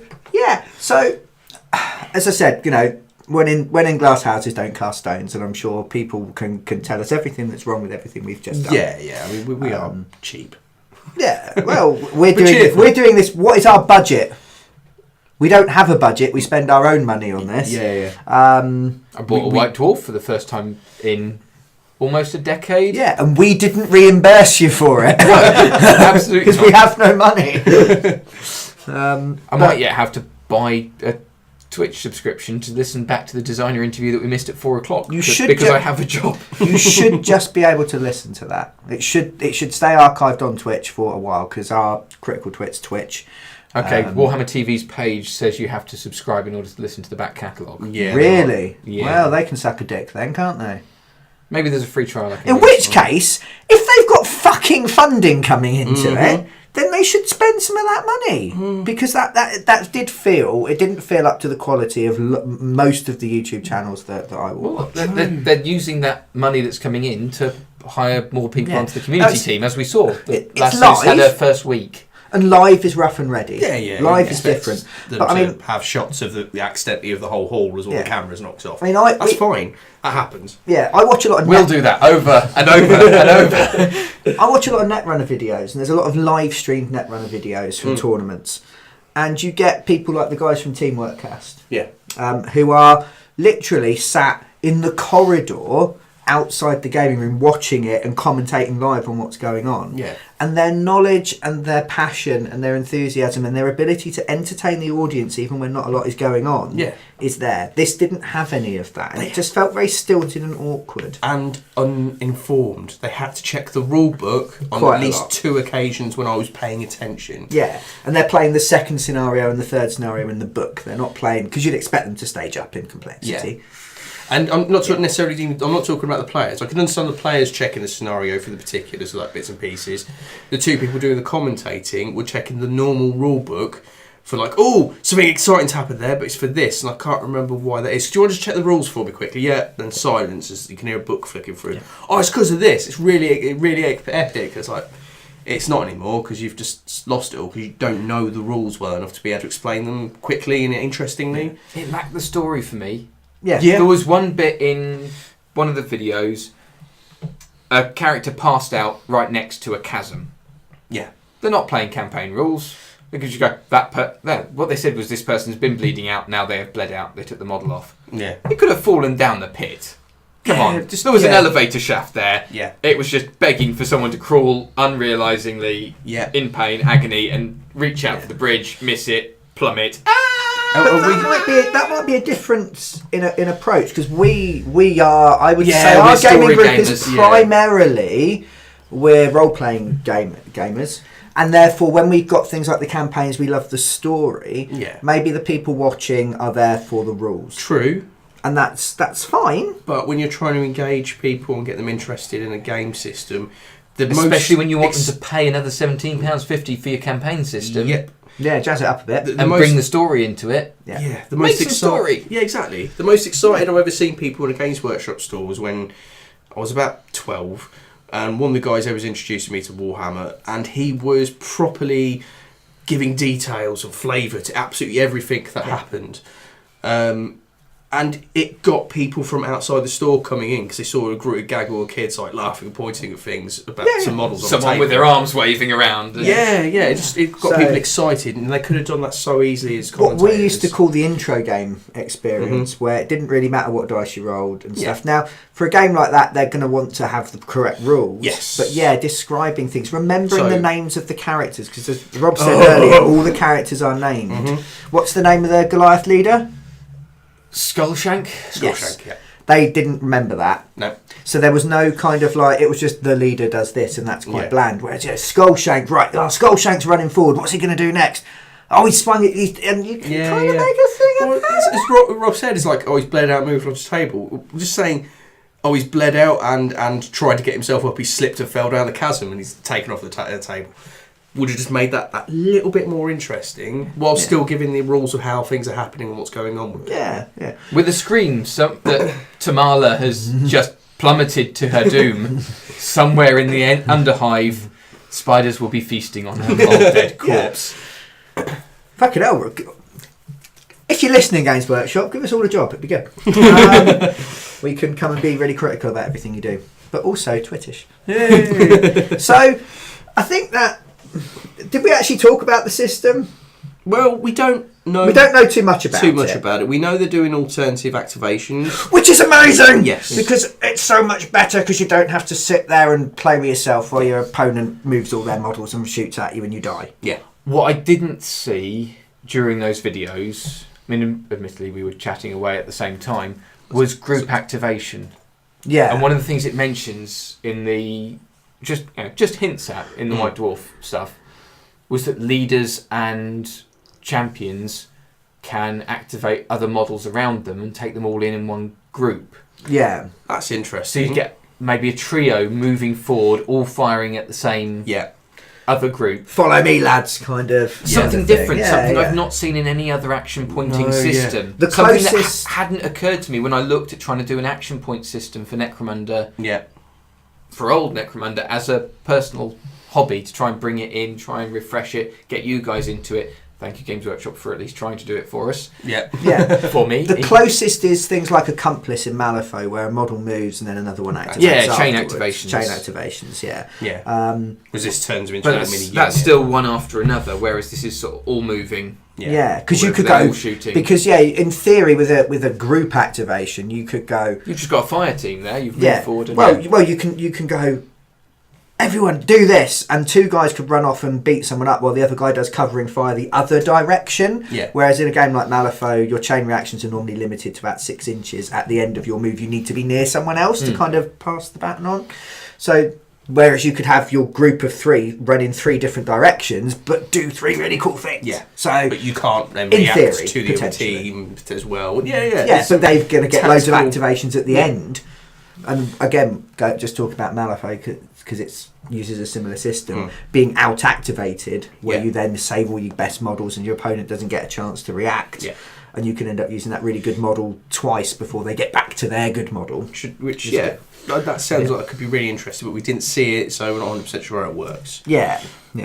It's enough that I say if the rulebook was selling separately. I mean, I bought Scrappers from Osprey Publishing for 20 quid because I liked the artwork. Yeah. I had no idea what the rule system was like. Is it good? We've played a brief bit of it. It was very slow because we're trying to work it all from a single book. Yeah. And it's building a gang is there's so many more permutations. Yeah. It made it quite clunky compared to creating an Necromunda I think gang. maybe it could be quite... I spent 20 quid on that just for pictures. I would happily spend 20, 25 on the Necromunda rules, the new ones, to see what they're like. Yeah. But are you going to spend 75 quid plus £17.50 for the whole Necromunda experience? No. I'm sorry. I want to be excited, but... Well, we weren't really excited. You were sending me stuff like on a weekly basis on Facebook. We were chatting about it. Yeah. I was excited. I wanted to pop into Games Workshop and see the stuff the moment, like if it was out and was there to see. Because sometimes they get these things in a bit earlier, or they've got a little bit more information. Yeah. You popped in to get the White Dwarf to have a look at stuff. I popped in twice because I was a day early before. Did they not have one? Or They don't now release until the first Friday of the month. Okay. Whereas back in when I was getting them regularly, it was a week before the month started. Yeah. So to buy November's, you went in on the 24th of October, 25th of October. Yeah, that's fairly standard picked to it up. buy. Now, it wasn't out until, what was it, Friday the 3rd. Yeah. Yeah. So, that was a shock to the system, but I made time to go in. Colin buying static grass. Yeah, well, all his other grass ran away, so he needed some static. Yeah, so you, Aaron, because you again, you were interested. Were you tempted to start with? Yeah, definitely. It's very much in our wheelhouse. It's very much what we do. Yeah, and it's got that nostalgia, hasn't it? Yeah, it's got the nostalgia. It's got a campaign system that I like. Or at least liked. I know it was going to change, but I was excited for it. But the basic idea of a gang of people that adapt and change, and there's a story that you tell with your mates. Yeah, it's cool. You have that Juve that always gets lost and gets captured, or you've got the ganger that will not die, even though it's got move 2, ballistic skill 2, weapon skill 2. Yeah. But also some horrible thing where if you fluke it and roll all 6s, it rips someone's head off and shits down their windpipe. You've got these kind of thing. The mutant I threw into my last Goliath gang. Yeah. Where he had killer reputation, so caused fear on the charge. Managed to charge sideways into a shootout and chased off half the other gang because I kept making follow-up attacks, taking people out, and they'd run away because they were all lined up to shoot my 3 guys in the middle. Yeah. Yeah. And Joe's Super Juve of Death. Killed my heavy with autocannon, took half the points off my gang in one swoop. Really? Yeah. How did he do that? Did you just play some Justin Bieber at him? Made him turn the autocannon on himself. My autocannon had jammed, run out of ammo. So I'm not a big fan of jam. So I moved him forward to use the backup last gun I've given him. Yeah. Then promptly. Did you make sure to model a strap on? Goliaths don't use strap-ons. So this Delac Juve comes sneaking around the side. fires a stub gun through the window. Where I've just fired my heavy with ballistic skill 4 and missed. Yeah. The Juve is still ballistic skill 2. All the advances. I mean, he was a gang champion at this point. But he was originally a Juve. Yeah, and was still ballistic skill 2. Managed to hit on a 6. Oh, no, he needed a 7. So he rolled the 6, then a 4 or more. Yeah. And he got I remember 7s to hit, and 8s, and wounded 9s. Yeah. straight away. Took me out. I mean, he needed 5s to wound as well. It was getting less and less likely. And then I rolled double 1. Oh, to kill him. Brutal. I had a medic, so I re-rolled. I got 15. Ooh. One more would have been multiple injuries. Yeah. But no, he was double dead. Double dead. And at that, double dead, Johnny Dyer. And at that Bubbly. point, the fearsome hammer gang was a lot less fearsome. Yeah. And I lost another model that game. I can't remember his name now. More of the gently tapping gang. Literally ended up with 4 models. And the gang leader was captured the next game. Yeah. I was down to 3 models. 2 of them had leadership 9 though, because they were all ridiculously XP'd. Yeah. And see, that's the sort of thing I was excited for, and I was looking forward to. I don't want to spend £90 to get that. No. I don't want to join up together and spend £90 to get that. I mean, fuck off. I can't afford to even ask for it for Christmas. It can't go on my wish list. Not at that cost. I wouldn't. You'd feel bad for someone spending that much money. I don't want my family spending that much money. They should be spending it on things that aren't plastic crack. I wouldn't feel comfortable. I know I don't, but I wouldn't feel comfortable somebody spending that much on me or spending that much on myself and not knowing whether the system's actually any good or not. Yeah. So, and I've not seen anything that's made me go, oh, it will actually be okay. Yeah, it's been very kind of... If we'd watched that and there was really cool stuff happening and there was loads of enthusiasm. I'm a sucker for, like, psychic contamination. If other people get really excited about stuff, I kind of get pulled along with it. I think that's why you got excited about Necromunda. It's just me constantly hammering you with, oh, this is coming. Oh, it definitely helped because I saw some bits and go, that looks really cool. I'm interested, and then you said, and I go, and then we took. Yeah, I'm very much like that. It's like Netrunner. We've got into as a group. Yeah. There's a group of us that play. If that group wasn't happening, I'm not the kind of person to go and play games with strangers. No. So I probably would have stopped. But because our group's still playing, it keeps my enthusiasm topped up. And your enthusiasm got me to buy the base game to give it a go. Yeah. And okay, it's not so much for me, but yeah. So if there's money that has been made. Yeah, just on excitement alone. If this box set and add-on thing was still shit hot, even though we're a bit anti the model, the marketing model or the selling model, you're looking at that 300 quid there sat around the table, 300 quid's worth of interest, plus you then buy extras, don't you? Oh, I'd end up with all the gangs. Yeah. I might end up with most of the gangs, but like I said, the Escher need their feet remodelling. They're too big for my tastes. The Goliaths would get turned into Space Marine Scouts or something. They're just so huge. It just makes... They look a bit weird, don't they? They're too big. Even for gene enhanced with vat-grown muscles surgically attached, it's just... It goes beyond for me. I liked Necromunda being so human-centric. You didn't get Space Marines turning up. Yeah. The Arbiters were maybe available for a while. In fact, they made an Enforcers gang that was copied off the Arbitrators, but it's still centred on the humans. Yeah. You get a few mutants, but even the Scavies could only manage like half a dozen max. Yeah, but they're human stock and human. Yeah. Yes, just degenerate, like lowest of the low. Yeah, the closest you got to Inhuman was a Scavvy dog, or arguably the Spirers. Yeah, stuck up toffs with laser rifles and force fields. Yeah. So, I was really excited and now I'm not. And this seems to be a common theme with Games Workshop in that whenever we kind of touch on it, I mean, we looked at Shadespire. I didn't even have enough feelings about Shadespire to consider an episode. No. I was interested in that box set that you mentioned with the plastic scenery and I've forgotten what it's called. Shadow War Armageddon. Yeah, so I was interested in Shadow War Armageddon. Which they didn't Went to buy it, didn't support it, couldn't find one, it went away. So fine, cool. Well, 8th edition was coming. The PDF's available and you've got all the stuff. And it kind of felt like an experiment because they were bringing in elements that felt almost like 2nd edition 40k. Then 8th edition landed and you've got armour penalty modifiers and all these other bits coming in that we remember from 2nd edition 40k, which made Necromunda quite easy to port to the new one, which makes sense, and they've ported the rule set to the new 40k, but then they've actually added on 3 stats that we haven't seen since Rogue Trader. Sorry, 2 stats. Intelligence and cool. Okay, Leadership's then sort of boxed out with leadership. Those I heard the talk about taking cool out. test. I assumed the cool test was a type of leadership test. No, it's cool is a separate stat now. Okay, that's quite good. And intelligence stats to interact with the door controls that they've put into the tunnel system.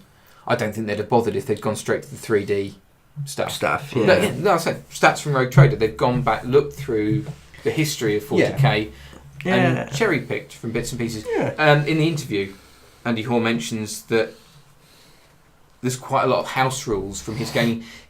He's played Necromunda almost since release every week. Yeah.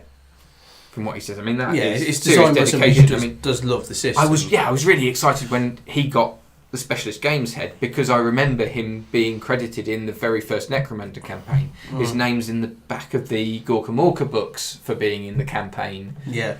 And there is that dedication, someone that loves the games that much to have stayed. Yeah. And to have taken them on. And he said he wanted to make Necromunda. This is the Necromunda that he wanted Necromunda to be when he was playing it, and as he's played and it's developed. And you can see that. Common suggestions I've seen for new house rules are there in the game. Yeah, making autoguns rapid fire. Well, it feels almost slightly overpowered to changing the ammo mechanics. It used to be if you rolled a 6, and it's kind of like, well, you've hit, but then you've run. I don't know. You only ever run out of bullets when you shot someone in the face. It seemed a bit weird. Unless you were a scavvy. Yeah, Scabbies had to ones and 6s because their guns were in such a dire state. Yeah. So things like that seem okay. Again, enough interest that I want to see the rules set. I can't spend 75 quid or 60 odd quid if I can get it discounted. Well, we can go in and look at an open copy if such a thing exists or whatnot. And if they're going to support it that much. Yeah, I mean, the stores don't have that many tables. Is there going to be a demo table? That's a slight concern in the sense they that should, but then is it going to take away from sales? Did they demo table Blood Bowl? I don't know. I didn't go in. Yeah, I don't think Blood they Bowl. did. I wasn't. I'm trying to remember if Blood Bowl was even in the store when I went in. No, I haven't seen it when we went to do the previous episode. It was before it came out. Oh, was it? Yeah. Oh, okay. Only just, but it was. I didn't see any advertising. I went in on Sunday to buy some paint, and it didn't jump out at me. I've been in a couple of stores elsewhere in the country, and I haven't seen it. We've been in since in the last few months and not seen it at all. Yeah, the place I've seen it most prominently is in our friendly local gaming store. So I'm at the point now where this time last year, my personal circumstances were very different, and I could afford to throw away that much money on a punt. Yeah, and I have enough interest there to give it a go, because I know that if I bought it, I could. You guys, a couple other people in our group would have a go with me. Yeah. If it was rubbish and terrible, I like the models. I really like the models. I know you're not a fan of the Escher's feet. I'm not such a fan of the models. See, I quite like them. Well, yeah, I think they're quite good. Again, I've got really picky since trying to sculpt my own. Yeah. Which I started because there weren't enough Necromunda models and I couldn't afford the lead prices on eBay. Yeah. But now I'm having to watch my money a lot more than I used to. These things sort of come and go and ebb and flow, and I'm like, I could afford it. Yeah. Don't think I'm pleading poverty to get out of making a decision. I could afford it, but I don't want it. Yeah. I don't really want it. And when I saw it was coming out, and when I saw the bits and pieces and the models, I wanted it. I wanted it really bad, Aaron. I wanted him to give it to me, and I wanted him to give it to me good. And now I don't like it. Yeah, and I it's gone a bit floppy. It has, yeah. I'm flaccid as fuck at this moment. not as fuck. Flaccid and fucked. I don't know. Let's not leave it. I don't want to know what you get up to. Yeah. So yeah, I'm sure other people's mileage will vary. So if you have any insight that we've missed, come across anything that might change our minds, please let us know. Oh, absolutely! Try and convince me. I want to be excited about the new Necromunda. Yeah, I want to be persuaded. But you just can't. But they still haven't succeeded. I don't get that. I'm so easily led normally. Why do you think I'm here? I feel like an open Rob, come goal. over and talk Necromunda. Yes. Yeah. I feel like an open goal that's just watching balls fly past it. Yeah. Sounds weird as well, doesn't it? But it's just, I don't know. It's just not there. So yeah, if there's anything that you've noticed, if you've got any thoughts or feelings to add, please comment. Wherever you find this, or you can even email us at criticaltwits@gmail.com. So yeah, that's it. We're going to leave you on an ambivalent note. Yeah, which is kind of how we felt at the end of watching all the marketing material. Yeah, yeah. So it's just not my number one priority. This is going to be a running thing for weeks. It is. So, thank you very much for listening. If you have enjoyed what we do, please feel free to like, share and subscribe. We really, really appreciate it. It helps us grow the channel and make us feel like we're not wasting our life shouting into the void. Yeah. If you want to contact us, again, you can find us at criticaltwits@gmail.com. We have a Facebook page where you can message us, and we have a Twitters. I hear that's what the kids call it these days. Yeah. We do not gram the Insta, and we do not chat the snaps. No. You had to puzzle that one out, didn't you? Well, I was thinking that could be quite interesting. Oh no, just be illicit dick pics constantly. Yeah. So we're not going to do any of that. I love you guys, but no. Yeah, but Twitter, your wife would not approve. Twitter, Facebook, and the other one that I said. The criticaltwits@gmail.com.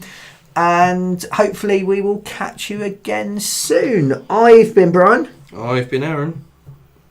I've been a very quiet Rob. Frank. I wish. You've done more talking than Aaron today. So thank you very much for joining us, Rob. We really, really appreciate You're welcome. it. See you in another 30 episodes time. Well, hopefully we'll find something else to talk to you about before then. Yes, when Gorka Morka releases. Yes. If you want more Rob, maybe. please comment below just saying more Rob. Potentially all in capitals with an MOAR, 14 exclamation marks. If we get 7 of those, we'll invite him in again next week. Thanks very much. See you later. Bye.